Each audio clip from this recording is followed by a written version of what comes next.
Voici la suite du chapitre 2 des cavernes d'acier.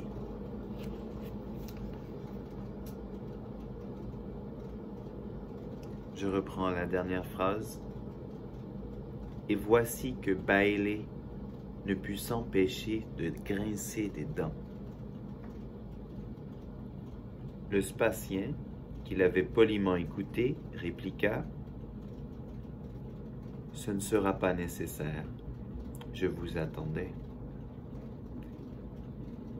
Bailey automatiquement leva la main droite, mais la laissa aussitôt retomber. En même temps, sa mâchoire inférieure s'affaissa légèrement et son visage s'allongea encore. Il ne put réussir à prononcer un mot. Il lui sembla que sa langue s'était soudain paralysée. « Je me présente donc, dit le Spatien, je suis R. Daniel Oliva. »« Vraiment? Est-ce que je me trompe? Je croyais pourtant que la première initiale de votre nom. »« Tout à fait. Je suis un robot. Ne vous a-t-on pas prévenu? »« Si, je l'ai été. » Bailey passa machinalement une main humide dans ses cheveux, puis il la tendit à son interlocuteur en répliquant: « Excusez-moi, monsieur Oliva. Je ne sais pas à quoi je pensais. Bonjour, je suis donc Elijah Bailey, votre associé. »« Parfait. » La main du robot serra celle du détective, exerçant sur elle une douce et progressive pression, comme il est d'usage entre amis, puis se retira. « Cependant, reprit-il, il me semble déceler en vous un certain trouble. Puis-je vous demander d'être franc avec moi? Dans une association comme la nôtre, on n'est jamais trop précis, et il ne faut rien se cacher. C'est pourquoi dans notre monde, les associés s'appellent toujours par leur petit nom. J'ose croire que cela n'est pas contraire à vos propres habitudes. »« C'est que, répondit Bailey d'un ton navré, c'est que, vous comprenez, vous n'avez pas l'air d'un robot. Et cela vous contrarie? Cela ne devrait pas, j'imagine, Daniel. Est-ce qu'ils sont tous comme vous dans votre monde? Il y a des différences individuelles, Elijah, comme parmi les hommes. C'est que nos propres robots, eh bien, on peut très bien les reconnaître. Mais vous avez l'air d'un vrai Spatien. Ah, je comprends, vous vous attendiez à trouver un modèle plus grossier, et vous êtes surpris. Et cependant, n'est-il pas logique que nos dirigeants aient décidé d'utiliser un robot répondant à des caractéristiques humanoïdes très prononcées dans un cas pareil où il est indispensable d'éviter des incidents fâcheux? Ne trouvez-vous pas cela juste? Certes, c'était fort juste. Un robot facilement reconnaissable et circulant en ville ne tarderait pas à avoir de gros ennuis. Oui, répondit donc Bailey. Eh bien, dans ces conditions, allons-nous-en, Elijah. Ils se dirigèrent vers l'Express. Non seulement R. Daniel n'eut aucune peine à se servir du tapis accélérateur, mais il en usa à une adresse digne d'un vieil habitué. Bailey, qui avait commencé par réduire son allure, finit par l'augmenter presque exagérément. Mais le robot le suivit si aisément que le détective finit par se demander si son partenaire ne faisait pas exprès de ralentir son allure. Il atteignit donc, aussi vite qu'il le put, l'interminable fil du tapis roulant express et bondit dessus d'un mouvement si vif qu'il en était vraiment imprudent. Or, le robot en fit autant. Sans manifester la moindre gêne, Bailey était rouge et essoufflé. Il avala sa salive et dit: « Je vais rester en bas avec vous. »« En bas? » répliqua le robot, apparemment indifférent au bruit et aux trépidations de l'Express. « Serais-je mal informé? On m'avait dit que la catégorie C5 donnait droit à une place assise à l'Impériale, dans certaines conditions. »« Vous avez raison. Moi, je peux monter là-haut, mais pas vous. Et pourquoi donc ne puis-je y monter avec vous? Parce qu'il faut être classé en catégorie C5. Je le sais. Eh bien, vous ne faites pas partie de cette catégorie-là. La conversation devenait difficile. La plateforme intérieure comportait moins de pare-brise que l'impériale, en sorte que le sifflement de l'air était beaucoup plus bruyant. Par ailleurs, Bailey tenait naturellement à ne pas élever la voix. « Pourquoi ne pourrais-je pas faire partie de cette catégorie 5 ?» dit le robot. « Je suis votre associé. Par conséquent, nous devons tous les deux être sur le même plan.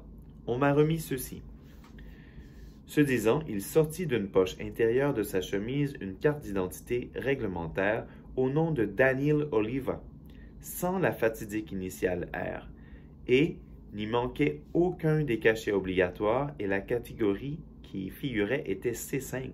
« C'est bon, dit Bailey d'un ton bourru.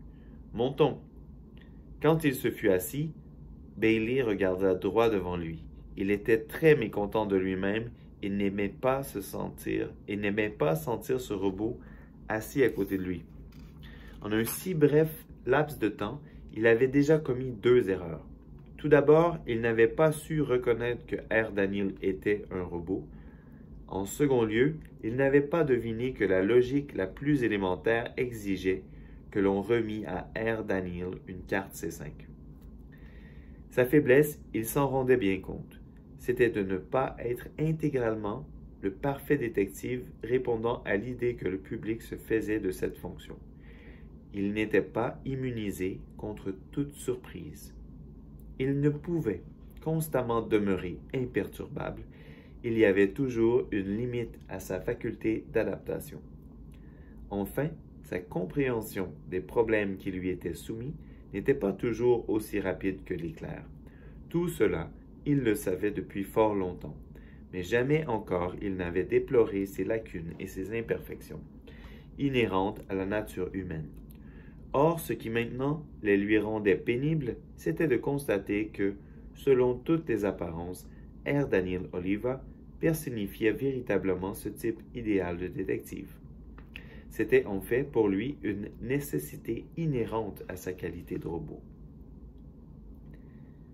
Bailey, dès lors, commença à se trouver des excuses. Il était habitué aux robots du genre R. Sammy, celui dont on se servait au bureau. Il s'attendait à trouver une créature dont la peau était faite de matière plastique, luisante et blanchâtre, presque livide. Il pensait trouver un regard figé, exprimant en toute occasion une bonne humeur peu naturelle et sans vie. Il avait prévu que ce robot aurait des gestes saccadés et légèrement hésitants. Mais rien de tout cela ne s'était produit. R. Daniel ne répondait à aucune de ces caractéristiques. Bailey se risqua à jeter un coup d'œil en coin vers son voisin. Instantanément, R. Daniel se tourna aussi. Son regard croisa celui de Bailey et il fit gravement un petit signe de tête. Lorsqu'il parlait, ses lèvres remuaient naturellement. Il ne restait pas tout le temps entr'ouvertes comme celles des robots terrestres. Bailey avait même pu apercevoir de temps à autre bouger sa langue.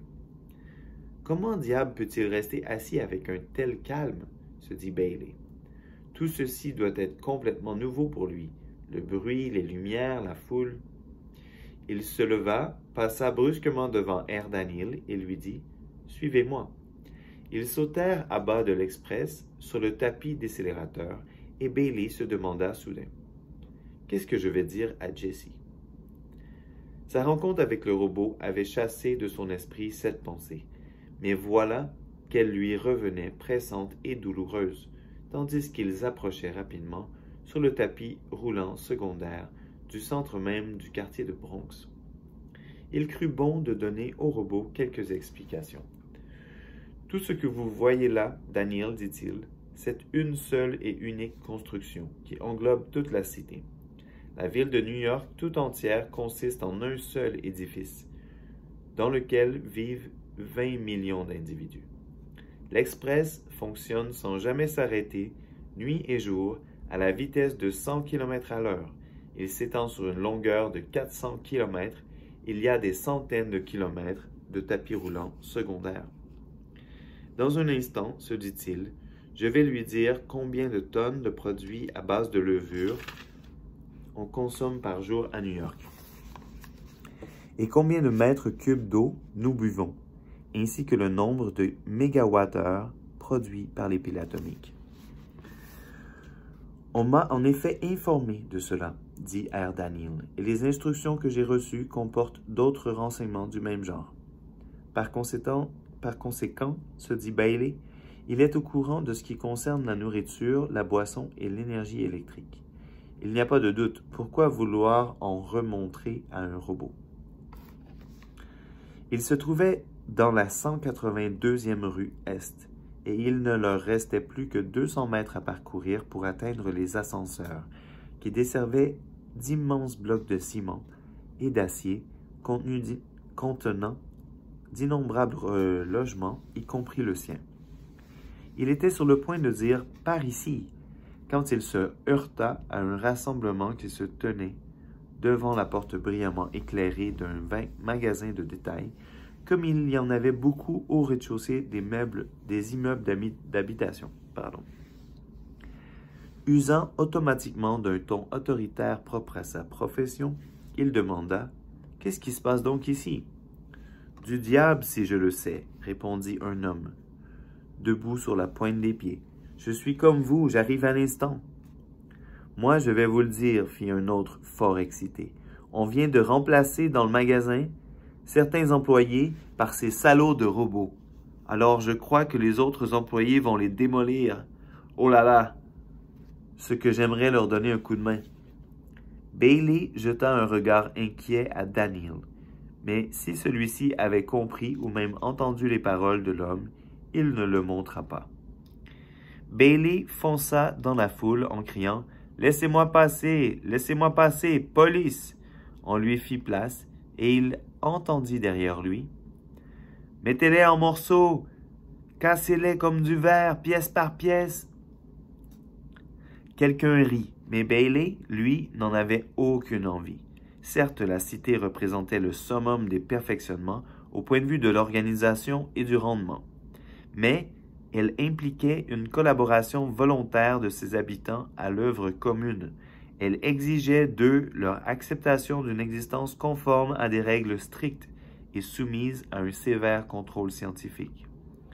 Or, il arrivait parfois que des contrôles scientifiques, il arrivait parfois que des ressentiments longtemps contenus finissent par exploser.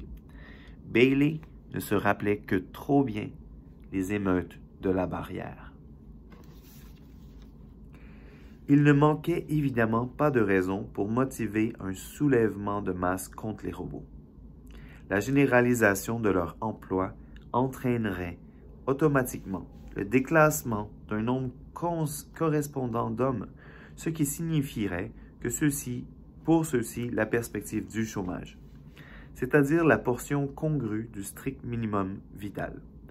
Après une vie entière de travail, comment ces gens, frustrés du bénéfice de leur travail, ne verraient-ils pas dans les robots la cause de leurs maux? Il n'était que trop normal de les voir décider à démolir ses concurrents, sans âme. On ne pouvait pas, en effet, avoir de prise sur une formule du genre « la politique du gouvernement », ni sur un slogan tel que « le travail du robot augmente la production ». Le travail du robot augmente la production. Mais on pouvait cogner sur le robot lui-même. Le gouvernement appelait ces troubles les douleurs de l'enfantement.